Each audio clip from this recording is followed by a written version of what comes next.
celebrating the power of possibility. Pilot Flying J and Halloran Hilton Hill present Anything is Possible.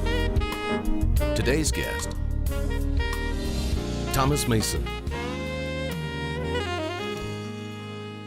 Welcome to another edition of Anything is Possible. These are great stories about great people whose lives prove that anything is possible. Tom Mason is my guest today, and I wanted to start by having you give me your titles, plural, so that I get them all in there. Well, I'm president and CEO of something called UT Battelle, which is the company set up to manage Oak Ridge National Lab. So what it really means is I'm the director of Oak Ridge National Laboratory. Welcome to the broadcast. I'm glad to be here. Now, you come from a scientific family, right? Tell me about your mom and dad. Well, my dad actually worked in a Canadian government research lab, Bedford Institute of Oceanography. So he's a geophysicist, got his PhD at Cambridge. And that's where he met my mother. She was working as a lab technician. She's got a biochemistry degree, and she was working in a lab at Cambridge, and they met when he was a graduate student in the 60s. So what was it like growing up in that environment? Because I'm quite sure that shaped you profoundly, but what was that like? It certainly made it easier for me to understand what a science career would look like. You know, the fact that my father traveled all over the world, you know, went to interesting places like India and China and South Korea and so forth, and went on cruises to do oceanographic measurements in places like the Seychelles and the Azores. You know, that always kind of interested me, and the international aspect of it in terms of the people that you meet always kind of interested me, and it was something I was familiar with, you know, right from the get-go growing up. When did it become your passion? And were you just following the gravitational force of being in that kind of environment? Well, certainly it's the family business. So in that sense, you could just say I just, you know, went into the family business the same way anyone else would. It just happened in my case, the family business was science. I always knew, you know, in my high school yearbook, it says I'm going to go study applied physics, and that's what I did. So I kind of knew that was the direction I was going, and I guess I just didn't have the imagination to think of anything other than that. Worked out pretty good for you. It's turned out okay. So where'd you go to college, and then where did you do your doctoral work? I did my undergraduate degree at Dalhousie University. I grew up in Halifax in Nova Scotia. That's where the lab that my father worked was, and Halifax was the local public university. And that's where I did my undergraduate degree. That's where I met my wife, Jennifer, and then went off to grad school at McMaster University, which is in Hamilton, near Toronto in Ontario. Why did you go as far as you went? Because there are a number of pathways you can take in science. Why did you earn the PhD, do postdoc work? Why was that important to your career? Well, if you're going to do research as a career, then, you know, a doctorate is pretty much the required credential. It's really an apprenticeship. That's what a graduate degree is. You're an apprentice to a practicing scientist working on projects and, you know, learning the skills. And I knew I wanted to do research, and so that was the path you go down. Why did you want to do research? Well, I'm curious. You know, I like figuring things out. I like a problem that I can obsess about and dig into, and I was always tinkering. You know, I was lighting things on fire, blowing things up. So that was kind of what put me in the direction of being an experimental physicist. Now, as you're saying, okay, I want to be a researcher. This is the credentialing. This is the apprenticeship model that I have to follow in order to get there. Did you think you were apprenticing at some point to be a CEO? No way. No way. No, my plan, I never really had a plan, but to the extent I had a plan, I was going to be a university faculty member, have a research program, you know, a small group, and study materials, which is what my background is, condensed matter physics. So there was nothing, you know, and I didn't have a hard hat and steel-toed boots in my office as a grad student. I didn't learn about human resources and procurement and all the things that you need to worry about now. That was kind of a bit of a left turn that happened somewhere along the way. Wow. Tom Mason is my guest. We'll be back with more Anything is Possible in just a moment. Possibility powered by Pilot Flying J, Covenant Health, Home Federal, and the Knoxville News Sentinel. Coming up, Well, to be honest, if I'd said, somewhere along the way, my goal is to be director of Oak Ridge National Lab, I don't think I could have made a plan that would have got me there. Welcome back to Anything is Possible. Tom Mason is my guest. Curious young man, comes from a scientific family, and you start to work your way into the world of research, not knowing that you would be a CEO. You said you didn't have a plan, but when I hear people say that, I go, wow, when they achieve great things. But then the curiosity that you have, having a plan wouldn't make it near as fun.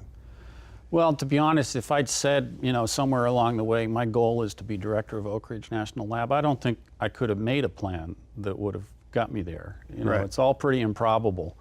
And it was not something that happened in a way that I kind of laid out and went from step 1 to step 2 to step 3. It's more just a matter of taking advantage of opportunities when they arise and just doing the best job at whatever it is you find yourself doing. Did you play sports? Not so much. I mean, I ski and started cycling again after a long hiatus, but I come from a long line of really uncoordinated people, so sports was not my thing. Now, as a researcher, I noticed in my notes that as you were doing your postdoctoral work and your doctoral work, you published a lot. As you were doing your research and doing your thesis, what were you working on that really made you excited? Because most researchers that I know find something that has excited them, their curiosity, and they have a moment where they're like, oh, this is incredible, and it just sucks you in and you go deeper and deeper. What is it? Well, for me, one of the things that was really fortunate, and it's one of those lucky accidents, is while I was doing my PhD research, there was a new discovery of something called high temperature superconductors. And I started my PhD research in 1986, and in 1987 this new class of materials were discovered that had properties that people had hoped for but really thought were impossible. Superconductors have been known since over 100 years as materials that conduct electricity with no resistance, no losses at all. But at very, very low temperatures, so low that they're not really practical for many sorts of applications, more of a scientific curiosity. And some researchers working at a lab in Switzerland discovered a new class that were, as the name says, high temperature superconductors, still not quite room temperature, but elevated enough temperatures that it starts to be technologically more interesting. And that was a serendipitous discovery, but it turned out to be one that for that next phase of my career, starting as a graduate student and then through my postdoctoral fellowship at Bell Labs and beyond that, it's a really complicated problem, still not completely understood, and it has to do with all these complicated interactions that go on between electrons and the atoms that are inside solids, and the technique that I was learning, neutron scattering, turned out to be a really good way to study them. So it was kind of an exciting time when you've got this new material that comes along unexpectedly and it's really tough to figure out. That's just the sort of problem you want. And that's the thing that I love about engineers and scientists. You just said something really powerful. This show is called Anything is Possible. That's the kind of problem you want. Like, you love solving problems. Absolutely. I mean, the more complicated, the better. I mean, the easy ones are all solved, so.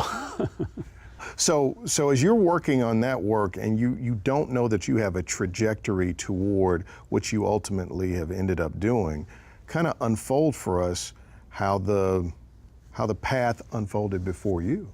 Well, as I said, a graduate degree is really an apprenticeship, and so you're working with a mentor who's kind of guiding your research and increasingly beginning to explore your own problem set. And then the next phase for me after I finished my PhD, where I began working actually at labs. I did a lot of my PhD research at Brookhaven National Lab in Long Island and at Chalk River Labs, which is kind of the Canadian version of Oak Ridge, if you will. So I sort of got a taste of that, and then I went to do a postdoctoral fellowship at a place called Bell Labs, which is famous in the worlds of physics. No longer exists, unfortunately, but at that time it was probably the place to go for doing the sort of physics that I was doing. A really interesting mix. It was an industrial lab run by AT&T, but doing a lot of fundamental science with really top-notch people, and so that's what attracted me there. And I started doing experiments on these high-temperature superconductors that I talked about, working at a Danish government lab near Copenhagen. And in fact, after I finished up my postdoc, I worked there for a while at Riso National Lab, just outside of Copenhagen.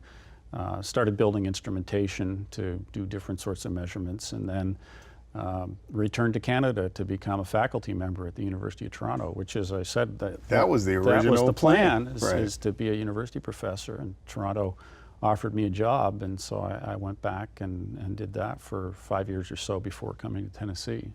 Now you got to Tennessee. I know spallation neutron source is out there, SNS, and I know that there's a connection in bringing you here for that. Kind of talk about that transition.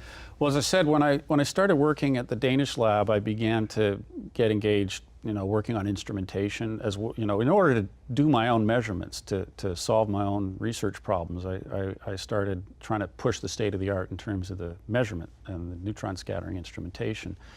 And I think that was what meant that when Spallation Neutron Source, or SNS, was kind of getting going as a construction project to build, really the ultimate neutron scattering facility, that was something that was very interesting to me. That only happens every 40 years or so. Our other neutron source, the high flux isotope reactor, started in the 60s, and this was 1998, and ready to build a new one. So although I was very happy as a faculty member, I kind of felt like this is a once-in-a-lifetime opportunity. I can't not do it, and so I came down to be scientific director initially, and then took over the project as a whole in 2001. Now you go on to run the lab, and as you've been working now, kind of give us a window into what's happening at the lab and with your company. What do you do? What's it for? And what do you expect? Well, Oak Ridge is what's called a multi-program lab. What that means is we actually do a very wide variety of things, which is one of the reasons I find it interesting. So we do a lot of great fundamental science, trying to understand the universe, understand materials, understand biology, computer science, applied math. But we do it, like many of the DOE labs, the Department of Energy labs, in a way where if we're successful at gaining that understanding, it has the potential to impact, particularly obviously energy, that's what the agency's called.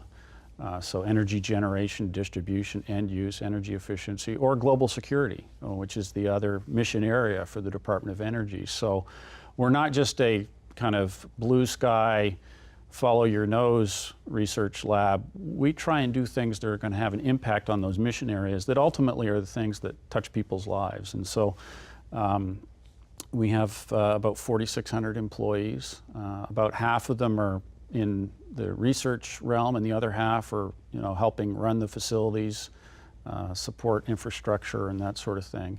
And we have about 1,250 PhD scientists and engineers who are pushing forward the frontiers of science and engineering. What are you most proud of?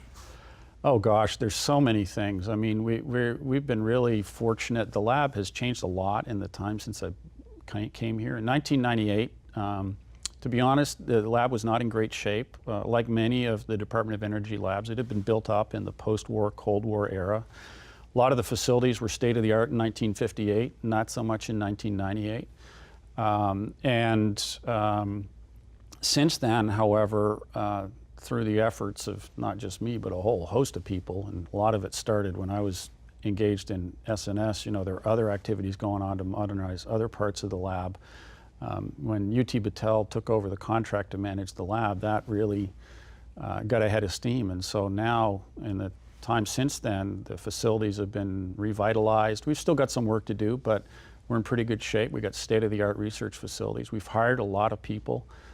Something like 70% of our scientists and engineers have been with us less than 10 years. So there's been a tremendous rejuvenation of the staff that's just been driven by the natural demographics. There were a lot of people who joined the lab in the 70s after the Arab oil embargo. There was a lot of hiring, and many of those people are now retirement eligible. And then also the new missions like the Spallation Neutron Source, supercomputing. Those were things that didn't exist back in 1998 when I joined the lab. And so I think you can look back at what's happened over the last, well, it's 18 years since I've been there, and it's a different place. It's an exciting I've place. taken a couple of tours, and every time I go out, I'm like, wow. My guest is Tom Mason. You're watching Anything is Possible.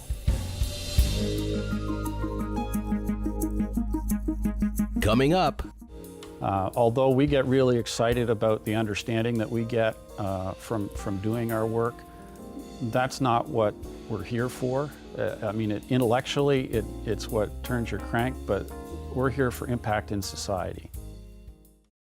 Tom Mason is my guest on Anything is Possible. I'm glad to have you here today.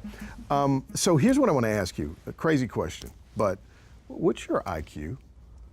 No idea. You really don't know? No. You're a smart guy, and I wonder sometimes when you lead a lab and you're with a lot of smart people, does intelligence make you impatient?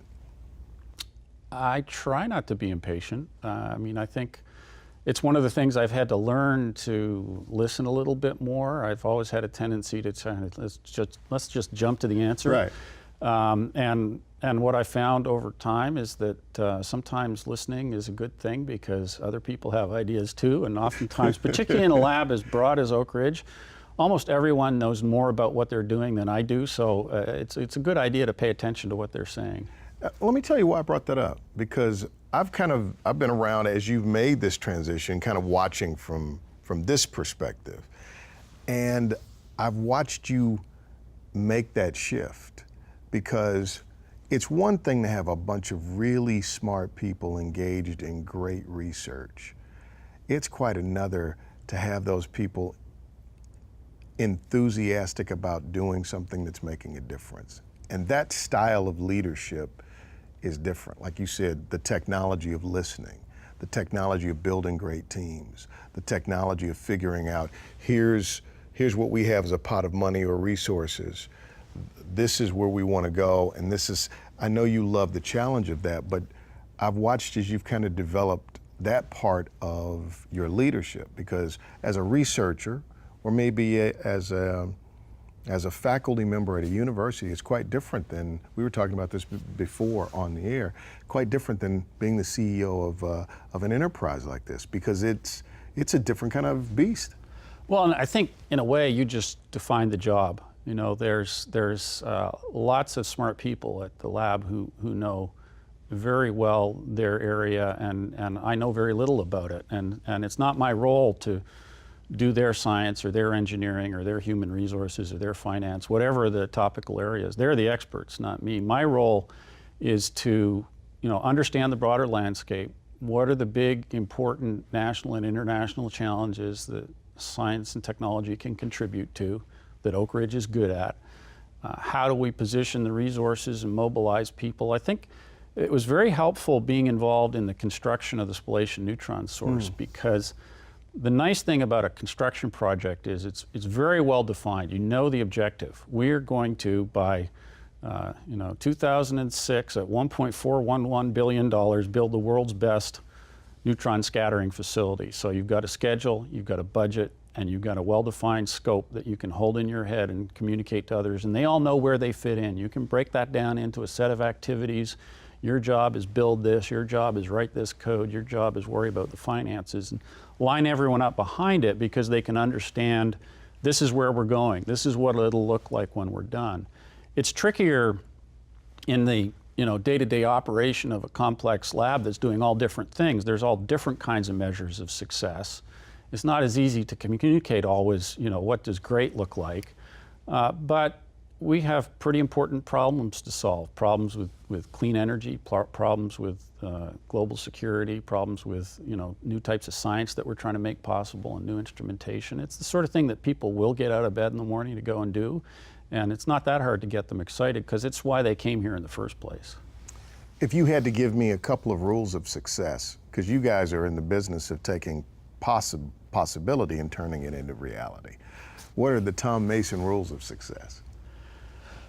Well, let's see. I think one thing I found over time is that, really complicated, nasty, hard to figure out problems can be broken down into a series of smaller problems that you can solve. And sometimes that's what you need to do, is just, you know, break things down into bite-sized chunks and just digest them one at a time, because you know, the big problem may look too hairy and scary to tackle, but once you've broken it down, and you can make a lot of progress, and then when you look back, it's done. Well, where do you want to see us end up? Well, you know, the big challenge for not just Oak Ridge, but really any research institution, is getting impact into society. That's why we're funded. We're a public institution. We're funded with taxpayer dollars, and although we get really excited about the understanding that we get from doing our work, that's not what we're here for. I mean, intellectually, it's what turns your crank, but we're here for impact in society. And that's actually trickier in a certain sense. You know, you can get the understanding, you can write the paper, but society changes because new products are enabled. Right. New technologies get out into deployment, and they change people's lives. They allow them to be healthier, happier, wealthier, you know, whatever attribute you're trying to improve. And that's something that actually we don't do at the lab or at a university. We don't make anything, or we don't sell anything. We hopefully come up with good ideas, and then we got to hand it off to someone who does that. And that requires actually a lot of hard work, a lot of interaction. It's, you know, it's kind of a roll up your sleeves activity.